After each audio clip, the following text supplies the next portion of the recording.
Good evening. Welcome to Legacy Battle. You can join us now on YouTube, iHeart, Spotify, Google Podcasts, and of course, Facebook. If you're interested in sponsoring the show, hit us up in the comments section. I am Michael Adams, creator of Legacy Battle. Here with me tonight from the Gridiron Battle Zone, Brian King, Penn State Collegiate All-Star Kevin Adams, and Ball State athlete Paul Habicott. Our special guest tonight was a center fielder known for his speed and his amazing catches. Just ask Andy Vance like that. He is ranked 16th all-time in Major League Baseball for stolen bases. Played for 9 different Major League Baseball teams, but most notably, right behind me, that side, Atlanta Braves, of course. And check this out. His postseason batting average, .321. Came up big when it counted most. And I want to let everybody know, check out his charity website at otisnixon1foundation.org, where you can donate to help fight substance abuse and bullying and also help promote education. So we'll get a question about that a little bit later on so you guys can get some more info. Ladies and gentlemen, welcome to Otis Nixon. How you guys doing? How's everybody? Good. Over there, and over there, and over there. Thanks for coming on, man. So tonight's debate is the top 5 Atlanta Braves of all time. Works out perfectly because we got Otis Nixon here. And we got 8 players we're going to discuss, so we're going to jump into this right away. And tonight we're going to start with Chipper Jones. All right. Okay. Represented by me here, Larry Wayne Chipper Jones Jr. Played for the Braves his whole career. Currently, he's actually a coach for the Braves, and before that, he had signed on and was a broadcast analyst. But he was the number 1 overall pick by the Braves in 1990. Played third base from 1995 to 2012. With exception of 2002 and 2003, he played left field for a season. He's an 8-time All-Star, 99 National League Most Valuable Player. 99 and 2000 NL Silver Slugger Award for a third baseman. He was the MLB batting champion in 2008 after hitting a .364. He ended his career in 2012 with a .303 batting average, 468 home runs, over 1,600 RBIs. He holds the record for third baseman with most career RBIs. He is third on the Braves home run list, which is pretty big. He spent his whole career with the Braves, as I had mentioned, and he was a switch hitter. Not many switch hitters could do what he did. He ranked second to Eddie Murray for career RBIs for switch hitters. And he's the only switch hitter in MLB history to have a career batting average of at least 300 and have over 400 home runs. His slugging percentage was .500. In 2013, the Braves retired his number, and he was inducted into the Braves Hall of Fame. He was also inducted into the MLB Hall of Fame in his first year of eligibility. In 2008, off-field stuff, Jones released a charity wine called the Chipper Chardonnay. And the portion of the proceeds would go and support the Miracle League, which was an organization serving children with disabilities. You know, Chipper Jones was the face of the franchise for most of his career, cornerstone, great player. He took a pay cut to help keep other players and bring other players onto the team. He was a team player, and he helped lead that franchise. He had gotten a big injury when he was, I think, 38 and rehabbed after he tore, I believe it was the ACL, and actually a really good play that he had made. Rehabbed and came back at age 39, and he still managed to bat almost 300 and 32 home runs at that point too. So great player, face of the franchise for most of his career. He's done a lot for the Braves, and everybody knows Chipper Jones. When he did his farewell tour, he got standing ovations in pretty much every stadium. So everybody knows him, household name. So, Otis, it's pretty rare this day and age for a player to have his entire career with one team, but Chipper did. He played for Atlanta whole time. So what are your thoughts on Chipper, and is he maybe top 3 third basemen of all time in your opinion? Yeah, I think we got I'm a big candidate, guys, and when I played for 18 years or 19 years, so like most of these guys, and the difference in way you spit this out and me playing with a couple of these guys or playing against them makes just a little bit of difference. So I'm gonna tell you what my true opinion is. That was one of the most spirit hitters in the clutch of all time. Right there, you're talking about Chipper Jones. I played with him. My last year was '99. I rode him like a horse. But every time, because we had come up, we had to count on Chipper to get us to the World Series. And my last year was the World Series against the Yankees. And I've never seen anybody, let me put it this way, each guy I'm going to say something differently. And then after a while, I'll tell you who I think is the greatest one of all time is. But when I say hot, you know when a player gets hot and you can't get them out, whether it's me or John, Dick, or Harry, or Jeter, you name them, Fred McGriff, name them. When they get hot, you in a zone. And there's no pitcher can really get you out, but you can do damage. Chipper was able to deliver at situations and come up at clutch situations. And I told Chipper one time, I said, man, that might be the hottest player I've ever seen. Chipper said he might be hot, but he's never been Chipper hot. Chipper hot.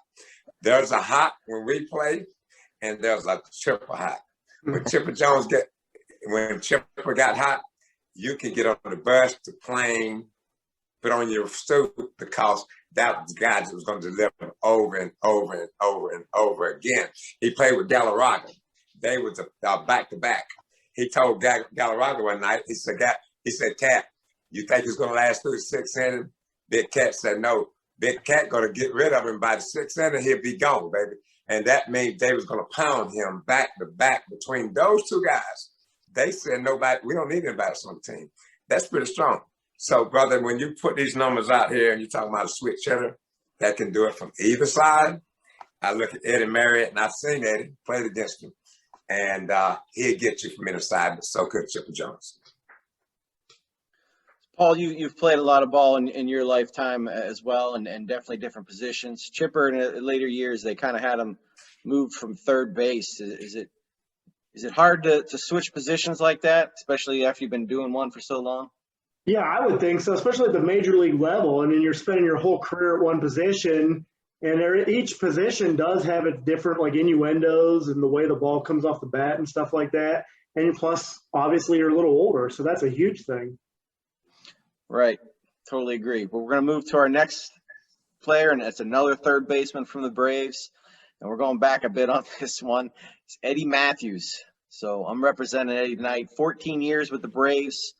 He also managed them for 2 years, coached them for 1 year, and then managed them for 2 years. So a very long time in the organization. Of course, he's in the Hall of Fame and the Braves Hall of Fame. He's won a World Series with them. Maybe the greatest third baseman ever. It's debatable. Schmidt's in there, and of course Chipper's in there. Played almost 2,000 games for the Braves, and he is the only player to be part of all three cities that the Braves played in, which was Boston, Milwaukee, and Atlanta. And as a member of the Braves, he was a 12-time All-Star, 2-time National League home run leader. He's also known for his swing. Before Ken Griffey Jr. was around, there was Eddie Matthews. He's just a graceful swing, used his wrist, flowed through perfectly. Warren Spahn, who we're going to talk about later, was one of his teammates, called him as good as Mantle. He said he was as good as Mickey Mantle. He just had a more pure swing. So that's a big name talking about him, and he could also see pitches extremely well. Led the league in walks 4 times, and he's 24th on the all-time list for walks. So, and he's top 30 MVP voting 10 times, and that includes his rookie year. So very solid. Great center fielder, or great fielder, as well, and not just the hitting. I would say he was, in my opinion, a better fielder than Chipper. He had the least amount of errors at third 3 times, 10th in career putouts, 8th in assists, and 10th in turn double plays. So to be one of the greatest, you got to be all around, not just hitting. Got to be good in the field too, in my opinion. And Eddie Matthews checks all the boxes. So Otis, we got 2 third basemen here. What's your opinion on Eddie, and does one maybe stick out more than the other? Just glove wise, he carries a better glove, no question about it. I mean, he came up young, just like Chipper did, 20 years old, just always a solid player, man. I mean, when you go through that age, that being, I say when you put a guy at 20 years old with those older guys back then, it was like playing with men and boys and being in that same room. And he was able to accomplish that and being able to, he had a sweet glove over there. People I'm glad you brought that up because Chipper was fluid, but he had a good glove and he was steady. That's why he didn't win as many golden gloves. But still, that bat carried so much weight, we never even worried about him catching the thing or doing what he had to do. But still, he was pretty solid. But Matthews had that glove. He had the bat. He was solid year after year after year after year after year after year after year. So what do you get by being that consistent in baseball, which is what they pay you for now, is the Hall of Fame. And now he speaks and you speak and I speak. Is he the greatest third baseman of all time? You asked me that question, I didn't answer. Because I sat there with the guy I played with, and we brought up Chipper Jones. He came up when I came over with the Braves. He was a rookie. He used to go get sunflower seeds for me. You know, I was hitting 380 that year, and I used to make him go down to get sunflower seeds, bring them back up, until he got into the game. And we talk about it now. Because I know him and got to see him, I rest and say I go back and being biased because I played with Chipper. I watched him deliver out here with my own two eyes, and I got to visually see this to edit through videos, what everybody's been saying, and his name always stand up in as the top third baseman. If I had to pick my lineup and say go with a third baseman today, right now, let me make sure Chipper's not in this room. I would rather, and I know I would have a lot of people coming up and beating my door down out here. I would go with Eddie Matthews because of his glove. And if he was playing with these guys, Smoltz, Glavin, our top pitchers, they love these third basemen with the gloves and the bat and everything. That's what would just revel off of me. Brian, I'm interested to hear your opinion because some of your players are going to be in the same predicament as mine with Eddie Matthews here. Eddie only actually played one season in Atlanta. All those other seasons were with the other cities. So does that maybe take away some of their consideration for this? I mean, seems like, you're always going to have like that recency bias. You're going to be more inclined to go with the guy that you've seen more of and that you're more familiar with. And that's a problem sometimes for these guys that analyze, all-time greats. So that part of it might come against Matthews, but you have to just kind of put that aside and like Otis did, look at the different parts of the game and compare them on the same level. Okay, let's move on to John Smoltz. All right, John Smoltz. Was he on the list? Oh yeah, he's on the list. Yeah, I know he was. Of course. So he joined the majors in 1988, and he pitched for the Braves for the next 20 years. He was quite a dynamic pitcher. He had a fastball that was clocked at 98 miles per hour, a very good slider. He had about a 90-mile-an-hour split finger. He also had a nice changeup and a decent curve. As a starter, he was elite. He had 2 times he was the wins leader, 2 times the K leader, 1996 Cy Young Award winner, and he retired with the 5th most Ks all time. He was elite as a reliever. In 2002, he was the saves leader, and he was also the relief man of the year. He's the only pitcher in Major League Baseball history with 200 wins and 150 saves in their career. And he set the NL record with 55 saves in the season.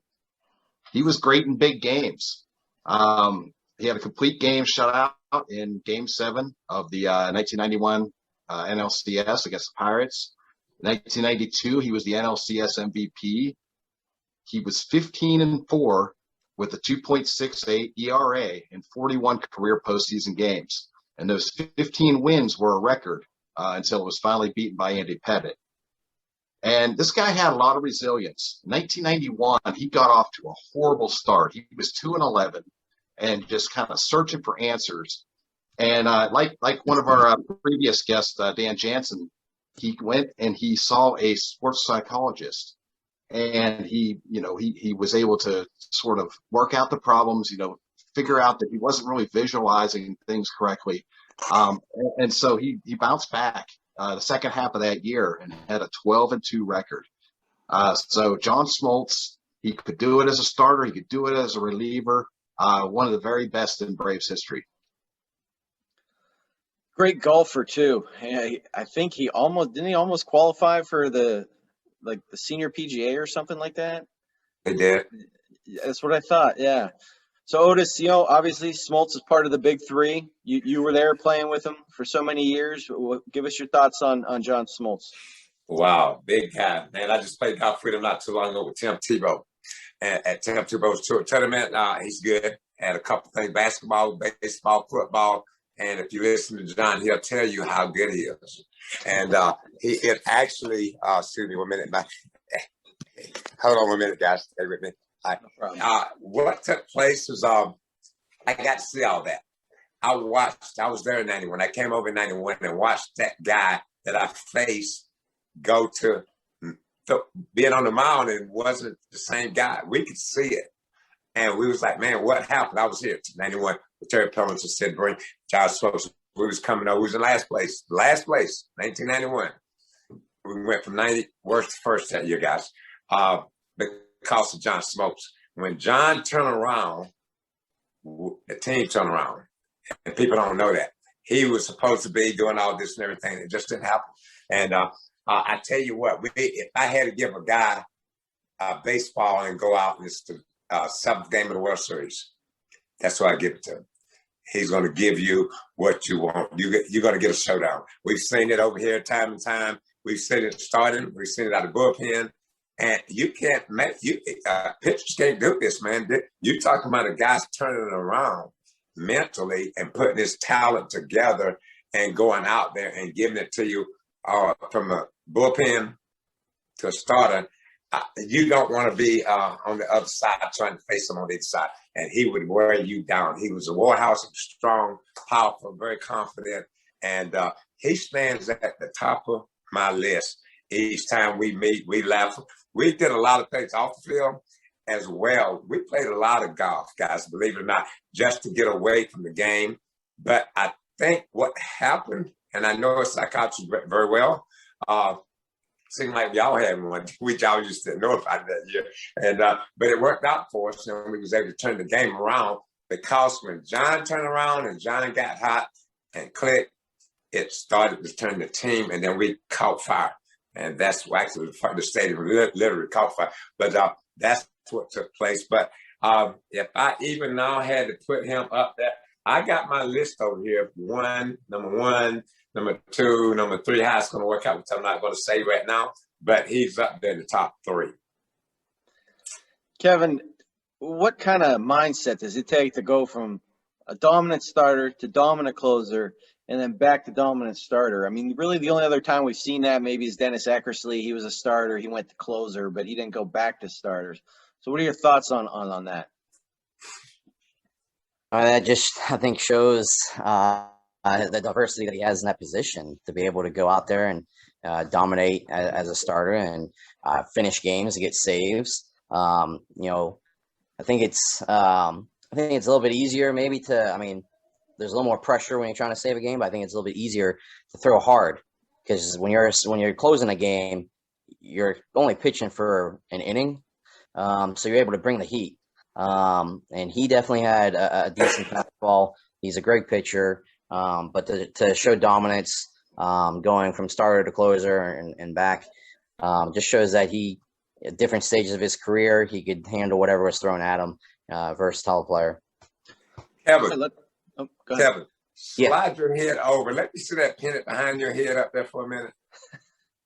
Wow. I need to update it though. It's Wow. Okay. I just thought I'm just checking out. I peeped that for a minute. I'm a Wayne Gretzky. I was up in Montreal for a while. I just kept looking up there. Yeah, you need to update that. Okay. I will. So let's move on to Warren Spahn. Okay, Spawny's my guy. He's known as Spawny or the Invincible One. We got another old schooler here, so we might have some problems here because I think Otis might have been 3 or 4 years old when Spawny's finishing his season with the Braves. But don't hold that against me because listen to this guy.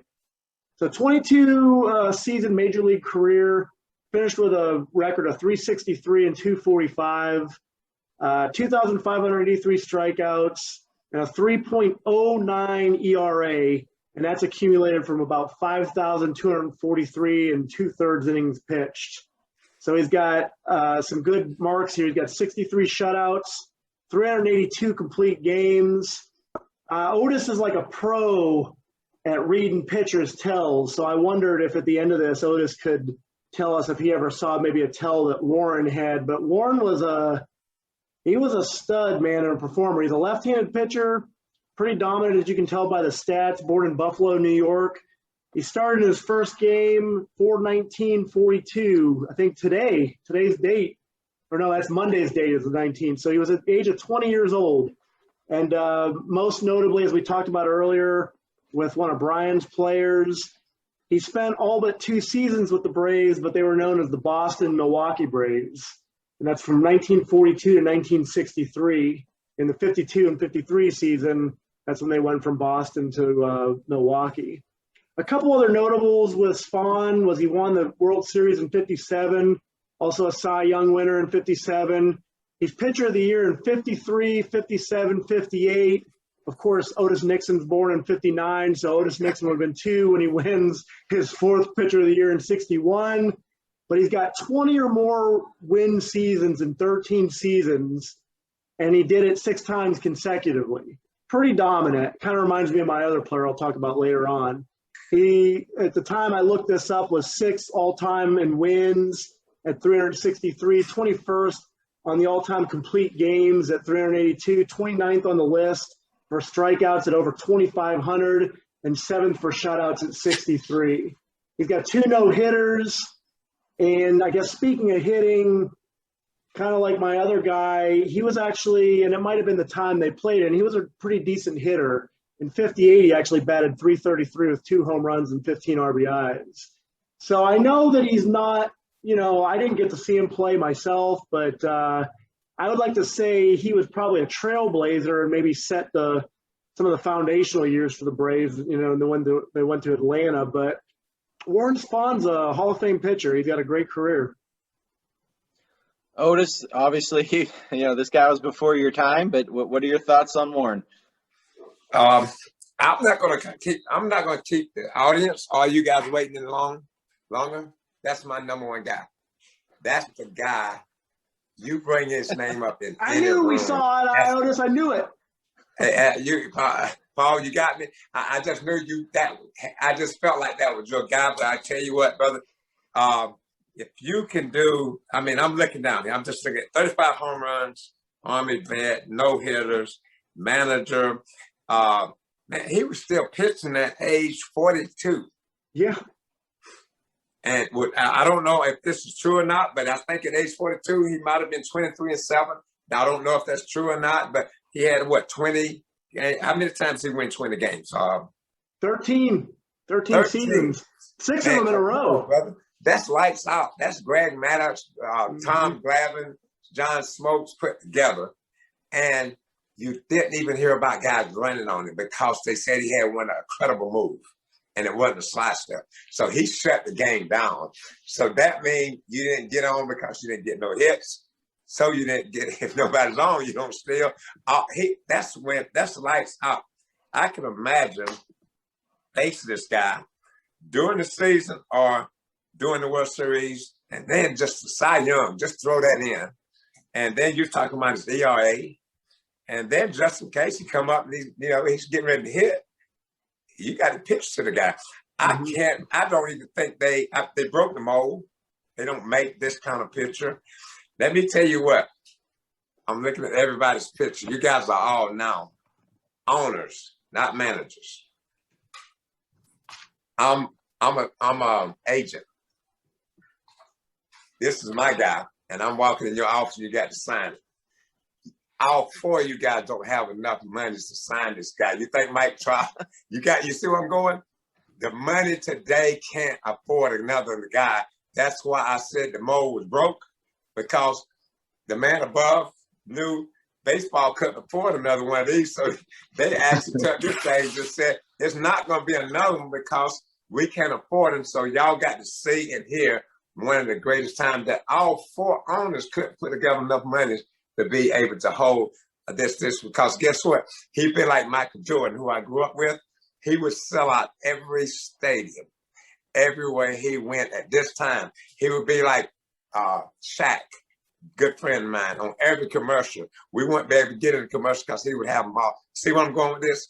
This is what baseball got to appreciate and never forget. I know we got Jackie Robinson and Hank Aaron's, but this is the greatest pitcher of all time right here that I just tore up, and I didn't mean to do that, but Paul, you got something. Look like you get ready to say something. I mean, I'm sorry to take over right here, man, but I got excited, but I was trying to figure out how to run on the guy. Otis, to your point, I wanted to look it up real quick, but at 42, he was 23-7. He did pitch a couple more years after that and had some losing seasons, but I'm 43. I can't imagine being 42 and getting over 20 wins in the MLB. And I'll have you know I'm worth at least hundreds of dollars. Let me say one thing real quick about this guy. There was a saying from the fans back in Milwaukee back in that day. It was spawn, insane, and pray for rain, because their pitching staff was completely stacked with Spahn, insane, and after that it was like, man, none of those guys could do anything. So like he basically anchored that entire pitching staff. I also have Warren Spahn as the greatest pitcher of all time. I know a lot of people say Cy Young, but you got to look at the times that they pitch. Cy Young was pitching in the 1890s and the 1900 to 10. You could still throw spitballs, the shine ball, do whatever you want to the ball, and you were pitching every 3 days probably. So Spahn is the greatest of all time in my opinion. But let's move on. We could talk about him all day. We're gonna go to hammering Hank Aaron. Do I even need to talk about Hank Aaron? I mean, come on. Seriously. You all don't vote this guy in. You're all insane. So Henry Hank Aaron, nicknamed the Hammer or Hammer and Hank, right fielder, played 23 seasons from 54 to 76. He spent 21 seasons with the Milwaukee/Atlanta Braves, 2 seasons with the Milwaukee Brewers. One of the greatest baseball players of all time. I mean, everyone knows the name. He broke the home run record that was held by Babe Ruth. He held that record until, unfortunately, Barry Bonds broke it. He still holds other batting records. He has hit 24 or more home runs every year from 55 to 73. He is one of only 2 players to hit 30 or more home runs in a season at least 15 times. In 99, Sporting News had ranked him the 5th on their 100 greatest baseball players. In 1982, he was inducted into the Hall of Fame on his first year of eligibility. And if I'm not mistaken, he had received the 2nd highest percentage of votes in the history of MLB to get into the Hall of Fame. He played, mainly right field, though he had also played other positions. He did infield and outfield. All the positions in the outfield. He was mainly a DH, though, in his final 2 seasons. He holds the record for the most all-star selections at 25. He played in 24 of those 25, which is tied with Willie Mays and Stan Musial. He was a 3-time Gold Glove winner, and in 57, he won the NL MVP award, and he won the World Series. He holds the MLB records for most career runs batted in, over 2,200, almost 23. Extra base hits, almost 1,500, and total bases, over 6,800. His top 5 career in hits, man has 3,771 hits and over 2,100 runs. He's one of only 4 players to have at least 17 seasons with 150 or more hits. Second place in home runs at 755, because Bonds broke it. Third place games played. He played almost 3,300 games. At his retirement, he held the most games, key career power hitting records. He worked in the front office for the Braves at one point as the senior vice president. In '88, he was inducted into the Wisconsin Athletic Hall of Fame as well. He has an award named after him to recognize the top offensive player in each league. You got the Presidential Medal of Honor, Medal of Freedom in 2002. Both the Braves and the Brewers retired his number, and he had to overcome a lot of adversity in his time. A lot of people did not want him to break Babe Ruth's record. I mean, he received death threats, a lot of comments thrown his way. People, they weren't happy about it, and he overcame it. And best Brave, hands down. Maybe your Spahn guy there, Paul, might have to agree with you for once in this show's history that he might be the top, but Hank Aaron's definitely very close behind in number 2, in my opinion. Otis, in your opinion, is Hank Aaron still the home run leader? Absolutely, and always will be. I know Barry Bonds.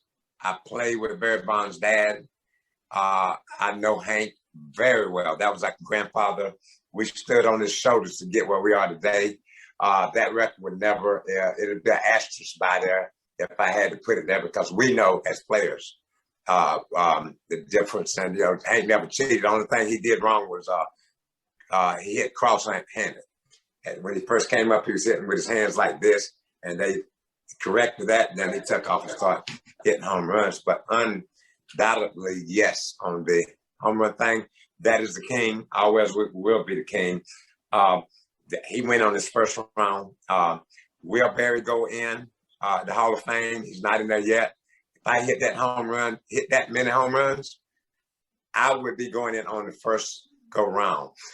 And when I know I'm going to stir something up right here, but when you do things in this game like these guys we just talked about, and they're in the Hall of Fame, it's for a reason. When they go in on the first vote and that high magnitude of percentage, the first shot they go in, that means they was on the field and off the field doing what they have to do.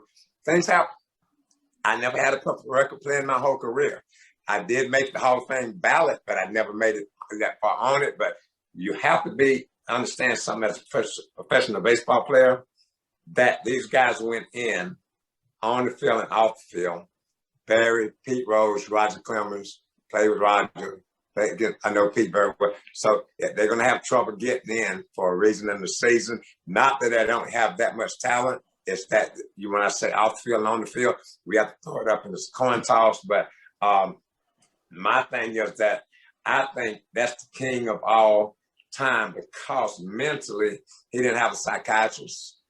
He didn't have all the protection that he needed. He didn't have all the amenity that he had to go through. I mean, all that he had to go through, it's amazing. You guys have to understand, as a black man back then, we got a lot of controversy going on. I work with law enforcement now, probation. I work with underprivileged kids, black, white, different communities in here on racial stuff.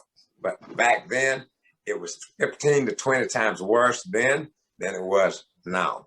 And that's what we was going through. So thank God there was Hank Aaron hitting home runs, because he brought light and happiness everywhere Hank went. He carried his bat, but he carried a smile, and he did it humbly. He did it peacefully. Whoever the idiots are that don't vote for players like Hank Aaron and Derek Jeter to get into the Hall of Fame, you should not have voting rights. That's ridiculous. But let's move on to Dale Murphy. So Dale, he played 14 years, 76 to 90 for the Atlanta Braves. I'm not going to sit here and tell you that statistics-wise he's going to stand up to a guy like Hank Aaron or Chipper Jones. He was a 7-time All-Star, 2 MVPs, which is really good. And he was very good in the field, 5 Gold Gloves. So he does have some nice stats. He's not in the Major League Baseball Hall of Fame. I do believe that the Modern Era Committee will put him in at some point. I think he is very deserving of it. He was the best player in baseball for at least 2 years, maybe a couple more, but the MVPs show that. But so what makes Dale Murphy so special to the Atlanta Braves is he is just kind of synonymous with the Atlanta Braves and all the good things that he did. So he won the Roberto Clemente Award, which is given to people for commitment to your team, community involvement, sportsmanship. He won the Lou Gehrig Award, which exhibits character and integrity of Lou Gehrig. I mean, that's class act right there. He was the Sports Illustrated Sportsman of the Year, for most embodying sportsmanship and achievements. And his awards like that go on and on. He had the Bart Giamatti Community Service Award and the World Sports Humanitarian. He's in the Hall of Fame for the World Sports Humanitarian. That is just an honor. So this guy meant so much to the community in Atlanta. And he was not on a lot of very good Braves teams, which kind of kept him a little more low profile around the rest of the country. But he left in 1990, right before they got really good. But if you're going to talk about heart, he may have more heart than anybody we're talking about today. And just worked extremely hard at what he did. So Otis, this is the guy I wanted to ask you about the most, because I saw an interview with Dale Murphy, and he claims Glavine threw at him all because of you. I guess you got hit in a game, and it kind of like started like a fight, and then when the inning was over, Dale Murphy was the next guy up. He was playing for the Phillies at the time, and Glavine throws at him 4 times in a row, and he blames that on you. What can you tell me about that? He told him he didn't make the Hall of Fame because of me. We joke about that. Let me tell you about that, and I'll talk about Dale. I played the game really hard and brought that energetic over to a team that it was talking about striking a match and keeping it going, striking a fire. That was me. I was a Ricky Henderson without pop. That particular game, the only reason that was going on because they was hitting me because I had stole like 4 bases the game back to back off them, 4 one night, 4 another night, and they hit me in Atlanta. We had a big fight in Atlanta, and that was a Dale Murphy welcome back home night when he was with the Braves. So we fought the night that he came back home. We had that big fight, and he was on the other side. That was me charging the mound. The way I played, I just sort of, and when he brought that up, I charged the mound a lot, but it was because I had that spark to make the team keep going. And I said, I'm part Indian, I'm a renegade Indian, so I played with Indians, so I always had that thing, you hit me, I'm going to go to the mound. And that's what happened that night. And so when we left that fight in Atlanta, we went to Philly. I had 57,000 people to boo me at one time. You guys don't know what it feels like to hear that many boos at the starting of the game. And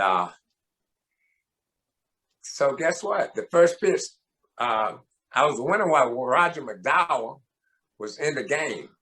He said, why did he, I know you fathers laughing. I said, why is Roger? And he should be coming at the end of the game. He throws the first pitch behind my neck, and I go back, and his sinker sinks and hit me in the back of the neck. I still feel it now. I told Roger, and that hurts so bad, I couldn't breathe, and I wanted to get up and charge the mound, and I couldn't breathe. It really got me. It caught me off guard. And then the game went on and went down. I got suspended 4 games already for fighting in Atlanta. Now we're in first place, and if I go out there and fight again, I'm going to be suspended for more games. So I went down. I remember looking at the dugout, and all their players was ready to charge after me. They had every player ready to come get me. They had it planned. And the next battle that's coming up that inning was Dale Murphy. So Bobby wasn't thinking, the next player is going down. I remember him screaming, he better go down. And they said, now, Maddux, Dale And we all looked up. It just caught us off surprise. Now, these are two good friends. Best friends in the world. So Glavin's got to drill his best friend. Roger Clemens would do it. He hit Mobine and didn't even think about it.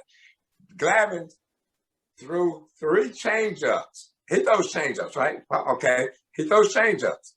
He threw 3 changeups with arch on it at Murph. Murph ducked one. He ducked the next one. And he never hit it. But he missed him in Walton. Boy, Bobby came out. Terry Pimpson walked off the field. They had to make him come back out. Bobby took him out and brought Marvin Freeman in to hit the next batter coming in. Of course, that's what he did. He drilled the next batter. But I don't think Murphy ever got hit. Oh, yes, he did. He hit him with a changeup. He did. In the shoulder. He hit him with a changeup in the shoulder.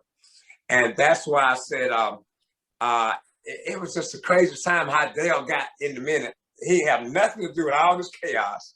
And I will go back in, and while I'm talking, I think if I could ever meet a better baseball player, a nicer player, a more professional player on and off the field that didn't make the Hall of Fame, that's my guy. We love him as players, family man.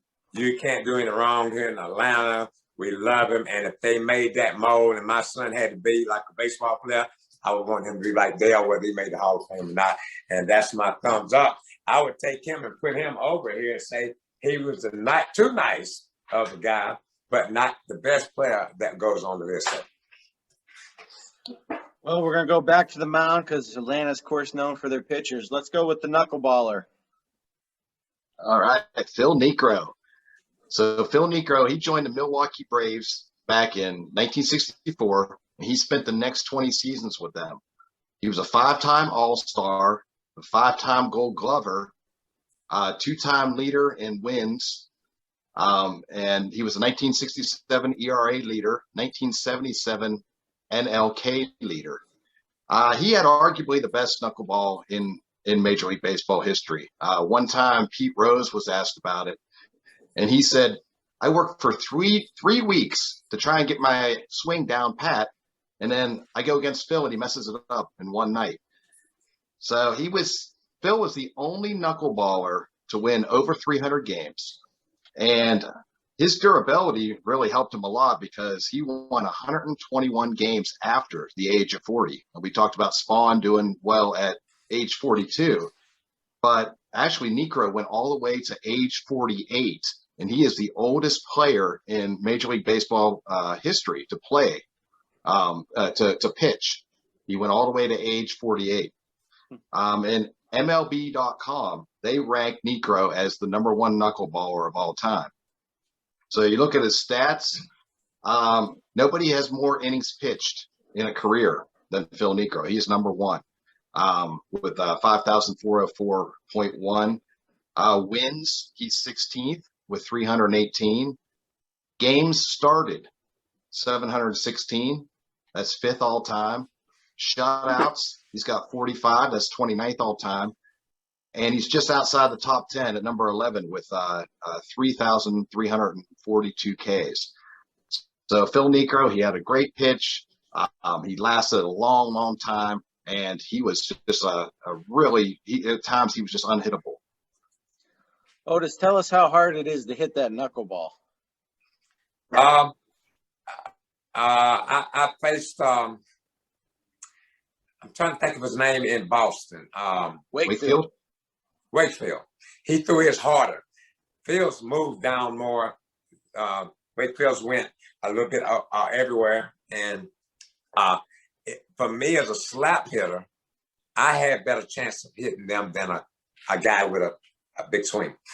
Excuse me. So that being said, I got to play against him when I was a rookie in the Yankee organization. And I played against him. That first day, they didn't get any hits. They put me in again, and as a pinch runner. And Phil had a way of coming down, and then he'd come up and then throw to first base. Today, that's a ball because you're coming up. That means you're going home. You can't come up and then go this way. He came up. I took off. He picked me off. And Steinbrenner chewed me out, sent me back down to AAA the next day. And that was the first time, the last time I faced Phil. But we played together in Cleveland late in his career. He came over with Pat Corrales and we played together. He's one of a kind. He was our judge. Kangaroo court. We got a kangaroo court in baseball. So he was our kangaroo court. And we said, man, this ain't right, man. You talking about, the Spanish guys ain't getting treated right, and you treat the black guys, you treat the white guys different. We get penalized for coming in with a fat girl. He came in, he ain't got the hit, so he's getting penalized. It's that time. We get penalized for different things in kangaroo court. Well, you got Nixon sitting up there. See? So he comes in with a robe on, and he puts his head up. Half his face is black, and half of his is white. So he would do this when he was talking to the black in his face. And he just had a character, always a joking thing about him. And he always wanted to steal a base. I was there when he stole his base that night. How it happened, it was they was raking the field during the game. And we was looking around for Phil. He was out on the grounds crew and changed clothes and was out raking the field with the grounds crew. And nobody could do this but Phil. So he found out, Pat Corrales said, get off the field. So he runs off the field. We come back in later during the game, that same game, and we look on at the pitcher's warming up. Phil's on first base. He takes off and slides into second base and steals second base and runs back off. Nobody in the game could do this but Phil Niekro. So when I remember Noxie, I call him Noxie, and doing this, you talk about a tough guy that would mess your swing up, the whole team. That's what happened, because the next day you saw everybody wasn't swinging that well. It was a whole thing that knuckleball would basically do to you. And that particular season with the Cleveland Indians, I remember that I wasn't starting, so I was like, oh, let's go out and catch Phil, warm him up.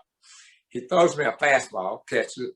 He throws me a knuckleball, which was bouncing, and the ball went straight over the top of my head, almost hit me in the forehead, and he made me go off the field. He went to another one to me. But I think he ranks up there because of the numbers that you put out there, line after line after line after line after line, that long and that many wins and that many without a lot of injuries. That's what got him into the Hall of Fame. And he's one of the greatest time and one of the toughest guys you ever want to face right there. Well, let's go to our final player, Greg Maddux. All right, I got Greg Maddux. I think he's the modern day Warren Spahn. We'll see if Otis agrees. I think I've been a fan of Greg Maddux so many years, and he's always been on teams that were, against mine, but I still love him. I bet you Otis is friends with him too. We'll see what he says. I think this guy's a character, but Greg's a 2014 Hall of Fame inductee, finished with 3,371 strikeouts. He's a 15-game winner for 17 straight seasons. He had a final record of 355 and 227. ERA pretty close to Warren's. He finished at 3.16 ERA. He's a Brave in the 93 to 2003 seasons. It's the longest he was with the team, narrowly beating out the Cubs. I think he had a tenure there that was split into two at about 9 years. And so I think he's a good candidate for best Brave, because out of his 18 awards, 10 was with the Braves, 5 was with the Cubs. I like going over Greg's stats because he's got a lot of dashes in there, like he did multiple seasons. A lot of people have 1 or 2 seasons, but he's got a lot of categories where he was just multiple years. He's an 8-time All-Star, 1988, 1992, and then like I was talking about, 94 through 98 season, All-Star in 2000. The World Series champ with the Braves in 95, 4-time NL Cy Young Award, that's 92 through 95, 18-time Gold Glove Award, 90 to 2002, then 2004 to 2008, 3-time Major League wins leader, 92, 94, 95, 4-time ERA leader, 93 through 95. This guy's just dominant in the middle of the 90s. And in 1998, of course, his numbers retired, number 31 with the Cubs and the Braves. since the question, I'm going to respect the question since it's about the Braves. Here's some points about Maddux I thought were kind of highlights with the Braves. He goes to the Braves in '93. I'm just trying to put myself in this position. On opening day, he's facing the Cubs. So he goes on to beat his former team on opening day, but in that season, he finishes 20-10 with a 2.36 ERA, tops it off with one of his Cy Young awards. And then he carries that through basically the middle of the 90s. He kind of gets robbed in '94 at the shortened season. But during that season, who knows what he could have turned into because he was at 1.56 ERA.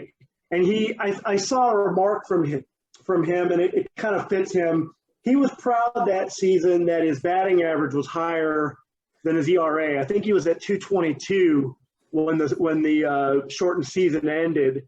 So, like my guy Warren Spahn, Maddux could kind of hit too. You had to be cognizant of the pitcher when he was up.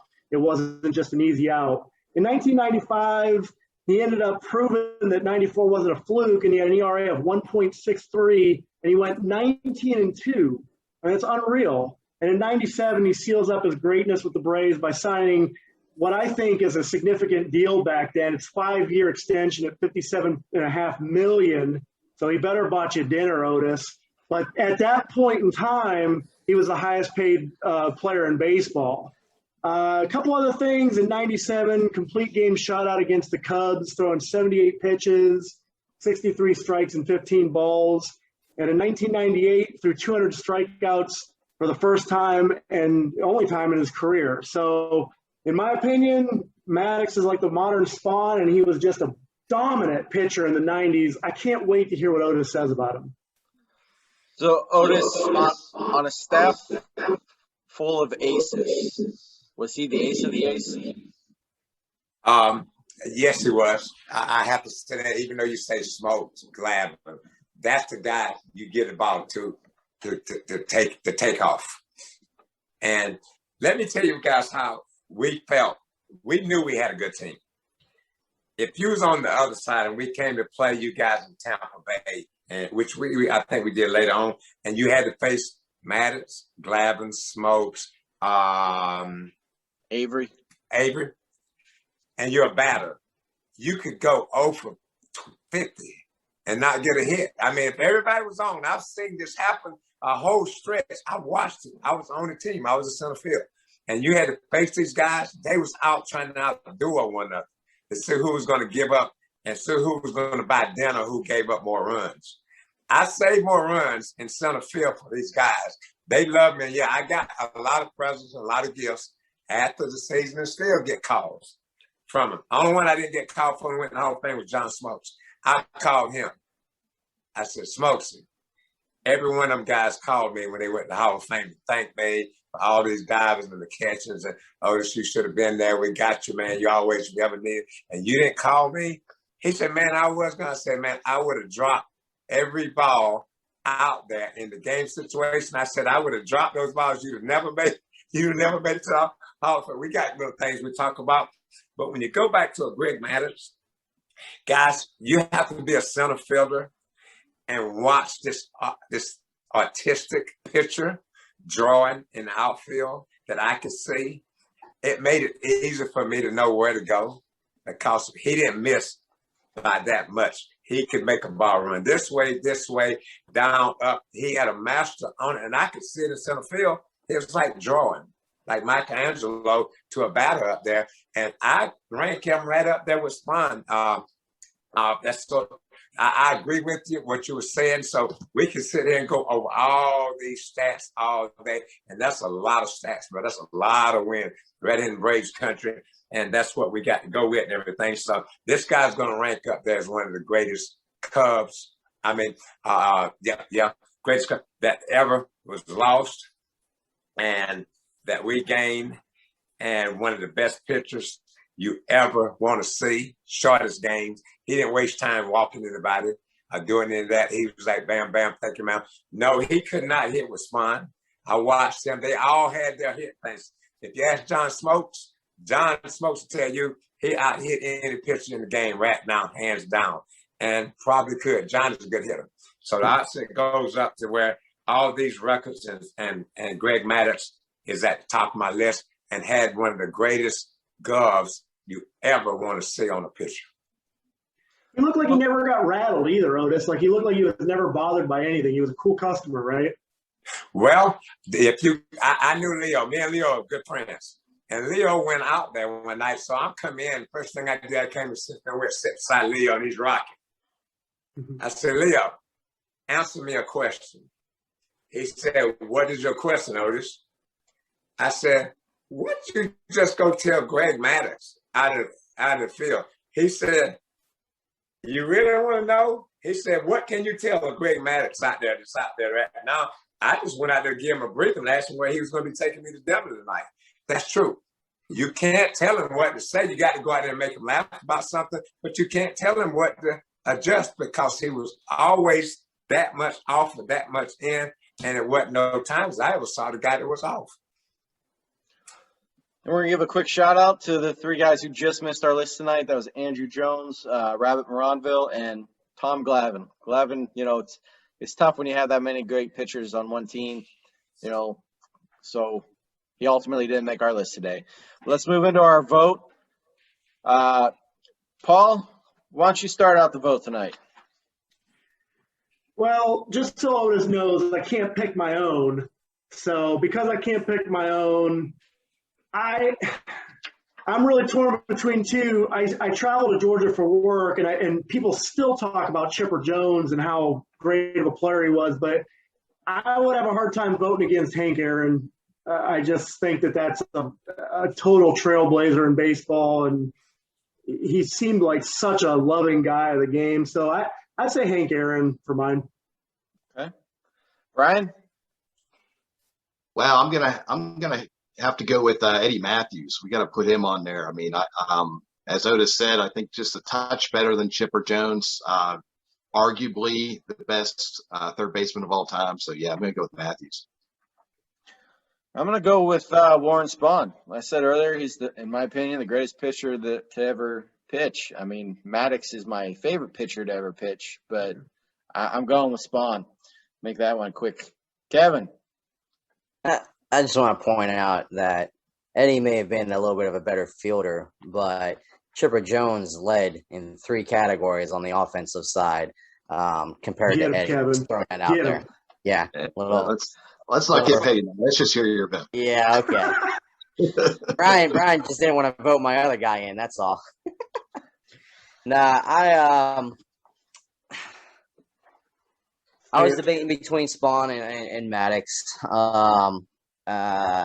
So since Spahn's already taken, I'm gonna have to go with Greg Maddux. I mean, the man was dominant. He shined and he shined above what I would think. I think he shined above Glavine and Smoltz to be able to still be have the stats and have those other 2 big names with you and still be able to do what you do and not be overshadowed by them. I think speaks volumes for his pitching ability. So I'm going with Maddux. So Otis, of the 4 who are left, who are you going to take? Guys, I got more. I like Matthews. He's off. Excuse me. Maddux ranked right up there. He's not going to make it. The last 2 we got on this, Hank and Spahn. And I'm going to go with Hank Aaron. Hank Aaron? Excuse me for the call. Anybody that we didn't pick that you like? Chipper, Dale Murphy, John Smoltz? It could easily have been Spahn, hands down. I might not sleep. I wake up at night and have a jerk. Spahn could be right there with me, and because of Hank passing right now and being in all my collections upstairs, he got my vote. Being at the funeral and all what he actually did, and being able to see part of what he's done in the city and everything, he got my vote on that for what he's done for the community.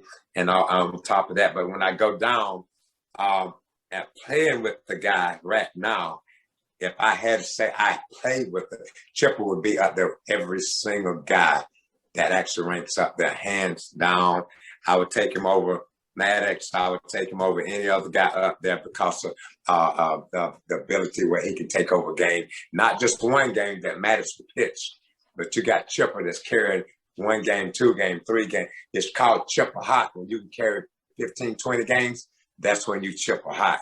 And that's what he was able to do. Not just winning 1 game and then pitching another 5th day, but night after night after night after night. There's a difference, guys. Well, there you go. There's our top 5 in no particular order. Hank Aaron, Eddie Matthews, Warren Spahn, Greg Maddux, Chipper Jones. So let's get one question each going here. Paul, you can start us out tonight. Yeah, my question for Otis, it hurts because I was such a huge Andy Van Slyke fan, but everybody knows you robbed Andy Van Slyke of the home run in the 92 series. Okay. But my question for you is, what felt better? That catch, which everybody still talks about to this day, but you also had a game where you stole 6 bases. So put me there. Which one felt better, Otis? We won the game that I made the catch. We lost the game. I stole 6 bases against the Expos. You got to do your homework. I'm telling you, you guys are on it. That was the team that traded me over to the Braves. I was mad that whole entire game against them. So I said, when I play them, I didn't know it. And I ended up setting a record, a modern day record at that particular time. That night when I made that catch, it's the stamp on me. I get pulled over by cops. I'm going downtown right now, whatever I'm doing is, that's the one. That's the bread and butter. It just that I don't carry well in Pittsburgh. Are you from Pittsburgh? Oh, yeah, from Wexford. Yeah, I was born in Wexford. Man, I am so sorry. I want to apologize. No, I used to live near Sid Bream. Well, you know Sid Bream. I used to live near Sid Bream. I just talked to him the other day. Yeah. Tough being a Pirate fan. We had some knockdowns. Brother, did we have some knockdowns? So, I mean, that was the teams we had to fight right then before we get to the World Series. Every time it ended up with the Pittsburgh Pirates. It still haunts me to this day, Otis. Brian, go ahead. Okay, Otis, you were a very successful bunter over the course of your career. So can you tell us what goes through your mind when you get the green light to bunt? And can you tell us like what that at bat is like? Part of being the leadoff hitter. You remember Brett Butler? Mm-hmm. Brett Butler was great. He gave me that ability to be able to do that because when I came up in the Yankee organization, I wasn't bunting a whole lot. That took me up to be a feared leadoff hitter. And if you can remember in 1992, my last at bat in the World Series, I thought you was going to bring up, was a drag bunt to end the game in the World Series. They said, why did you end up bunting? But I've been bunting all my life. That's my bread and butter. So that's what I did. That was a skill, just like it was stealing bases, to become a feared slap hitter, bunter. I could bunt anywhere on the field at any time, but it took a lot of practice. And once you got it down, that made the infield come on, and that made my little weak hits get through the infield. But it became a weapon as well as something that we got to do. And I still try to teach kids that way of that lost art of the base stealing and the bunting to get back at it and everything. So it takes a little bit of work to go with it. Did you always have a green light for the bunt, or did you have to wait for the signal from the coach? I've never had a manager stop me from running or bunting. Those two things there, they said, we don't know when you want to bunt because you don't know what to pitch, so they can't tell you that. Only thing they were doing, I've never had and I played for 18 years and never had one manager. They said, you know when you need to run. We don't know when. You know better than us. And after you get enough success, and I kept a book on pitches. So all that being said, all that came around, that was my gift to be able to acknowledge that they trusted me with bunting and stealing bases. Kevin. I got because we're only doing one question each, so I'm gonna make mine a 2-parter. So I was just curious, out of all the cities you played in, which was your favorite city to play in? And then when it came to stealing bases, you stole 620 career bases, and then you also had over 100, it looks like, in the minor leagues. So what goes through your mind of, like, what are you looking for in the pitcher and and whatnot when you're about to steal? Like, how does that all transpire? What are you looking for to get that stolen base? That's a unique question. I'm gonna try to keep that small and compact. 1982, I stole 117 in my leagues. My brother Daniel stole 144. He played for the San Francisco Giants in the World Series too. So we got a picture out that we got on my foundation that we sell with the Nixon brothers, and they always forget about him, but he was part of that train then. But going back through that, that question is I want you to repeat that again because I'm coming back around to something here and ask you a question in the shorter version. Okay. So what are you looking for when you're going to go to steal a base? Okay. What are you looking for? I was thinking of Greg Maddux. When you asked me that, and I was thinking of Greg Maddux. When I came to the Braves, the first thing Bobby wanted me to do was get all his pictures on the mound. And I have a gift to look at a picture a couple of times, 1 or 2 pictures, and I pick up what they do. We're creatures of habits. Like you keep blinking your eyes, but then you won't blink them for like 5 seconds and then you blink them again. I just noticed that about you. So as a pitcher, I would wait till you blink your eyes and then I would run. Or Greg Maddux would squeeze his butt together like that. But when he was relaxed, he was throwing home. But when he was throwing the first, his butt muscles was clenched. The Smoltz would look to third base when he was throwing the first base. When he was throwing home, he just looked down. All that came in. So I went from pictures. So I kept the book of every pitcher in the whole entire league until they start doing it on the computer. I was the one to endorse that. They took it from my dinosaur, and the guys went in and broke in my thing and stole my book, but they couldn't steal it from me because I had it here. So that's what I basically do. When I pick up pictures and I tell the guys, they can look at the sucker in the top of the hat and zone in on the picture. It don't take me but 1 or 2 times to watch him do what he's got to do. And some of them slide step now. That's a little different, but all the rest of the stuff that goes on, and Vince Coleman will tell you the same thing. Ricky Henderson had the same thing.